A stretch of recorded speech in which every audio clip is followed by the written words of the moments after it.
在印尼有真丰富的酸蚵搭，不过渔民非法用炸药在海底捕炸方式来掠鱼啊，互当地酸蚵是规拢死严严。有一个学者20年来，甲渔民宣导讲，保育酸蚵就是保护鱼仔的这个概念。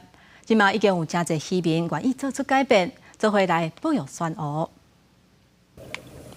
海底拢是红崩死的鱼，边仔的酸蚵搭嘛拢红破坏，变做酸蚵的崩仔煲，看起来真恐怖。这是发生在印尼旺加市海峡。过去印尼的渔民常常用崩鱼的方式来捕鱼啊，结果互当地有名的酸蚵大三角地区是面对灾难。好在在一个大学教授约瑟夫，早在20当前就看到问题的严重性，开始甲渔民讲保育的理念。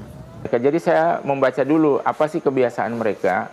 Kemudian coba kita dekati dengan kebiasaan itu, habitnya mereka, kemudian baru kita masuk bagaimana bisa mempengaruhi jiwa mereka, mempengaruhi pola pikir mereka untuk bisa berubah dari destructive fishing menjadi conservationist. 根据历史和平的统计，印尼的酸蚵搭面积是超过5万平方公里，差不多占全球的18%。对印尼到菲律宾的大三角地区，有600种酸蚵这么多。当地海洋生物多样性嘛是全球上丰富的所在之一。这些渔民经过约瑟夫的启发，拢了解讲保护酸蚵就会当帮助鱼群的生态，开始保育酸蚵。Padahal beliau lah yang membantu kami.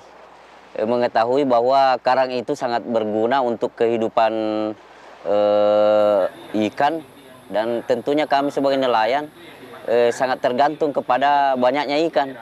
Jadi Pak Ipul memberikan kami pengetahuan dan betul-betul kesejahteraan kami itu bisa meningkat. 即马一寡印尼的渔民，唔但甲非法捕鱼的手段单调，阁会伫实验室培育酸蚵生卵，也是伫海内面放养互鱼价，互酸蚵会当生碳。公司新闻张慧敏编译。